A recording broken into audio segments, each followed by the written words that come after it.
अरे sir, phone की आवाज तो इसकी जेब से आ रही है। ये देखिए सर, मैंने कहा था ना आपसे कि आपका फोन इसी ने चुराया होगा। इसकी जेब में निकला है आपका फोन, और कितना झूठ बोल रहा था। ये लीजिए सर। रामू, तूने सर का फोन क्यों चोरी किया? तेरी इतनी हिम्मत हो गई कि तू जिस कंपनी में काम कर रहा है वहीं से चोरी कर रहा है। रामू, तू तो मुझसे झूठ बोल रहा था कि तूने मेरा फोन चोरी नहीं किया है। ये फोन तो तेरी जेब से निकला है। अरे साहब, मुझे खुद नहीं पता कि आपका फ़ोन मेरी जेब में कैसे आया। साहब, मैंने आपका फ़ोन नहीं चुराया। सर, आप बातें सुन रहे हो इसकी?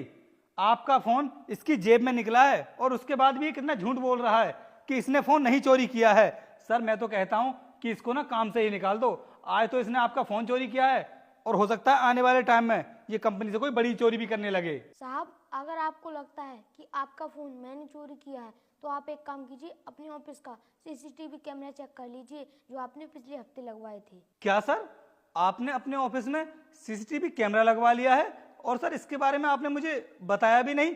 और हाँ रामू, सीसीटीवी कैमरा चेक करने की क्या जरूरत है?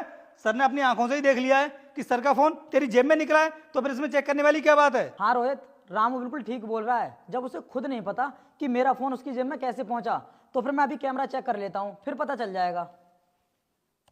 अरे सर, कैमरा चेक करने की क्या जरूरत है? सर, आपने सब कुछ अपनी आंखों से ही देख लिया है, तो फिर और क्या देखोगे आप? अच्छा, तो अब समझा मैं। तुम अभी मुझे कैमरा चेक करने के लिए क्यों मना कर रहे थे? यहाँ से फोन उठाकर तुमने रामू की जेब में रख दिया। क्यों किया ऐसा? सर, आपको तो पता है कि रामू से पहले मेरा भाई यहाँ पर साफ सफाई का काम करता था, और आपने मेरे भाई को काम से निकाल दिया, वो भी सिर्फ इसकी वजह से। तभी से मैंने सोच लिया था कि मैं ना इसका बदला जरूर ले करके रहूँगा। इसीलिए मैंने आपका फ़ोन इसकी जेब में रख दिया, जिससे कि चोरी का इल्ज़ाम इसके ऊपर लग जाए और आप इसको काम से निकाल दें। तुम्हें पता है रोहित, कंपनी में तुम्हारा भाई कितनी हरकतें करता था। उससे काम को बोलता था ना मैं, तो वो काम नहीं करता था और कामों में लग जाता था। रोहित, तुम्हारे भाई की हरकतें ही कुछ ऐसी थी जिसकी वजह से मुझे उसे कंपनी से निकालना पड़ा। और आज तक कभी भी रामू ने मुझे शिकायत का मौका नहीं दिया है। लेकिन तुम्हारी हरकतों को देखकर साफ पता चल रहा है कि तुम इस कंपनी में काम नहीं कर पाओगे। इसलिए मैं तुम्हें अभी के अभी इस कंपनी से फायर करता हूँ। सर, ये क्या बोल रहे हैं आप? सर, मैंने जो कुछ भी किया है उसके लिए मैं माफ़ी चाहता हूँ। प्लीज़ सर, आप मुझे नौकरी से मत निकालिए। सर, मैं कहाँ जाऊँगा? प्लीज़ सर, आप ऐसा मत कीजिए। माफ़ी मांगने की कोई भी जरूरत नहीं है, क्योंकि तुमने बहुत बड़ी गलती की है और इसके लिए मैं तुम्हें माफ़ नहीं कर सकता।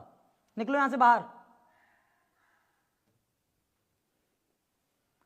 और रामू बेटा, मुझे माफ़ कर देना जो मैंने तुम पर शक किया, और इसी तरीके से जिम्मेदारी के साथ अपना काम करते रहो। ठीक है सर। जाओ बेटा। ठीक है सर।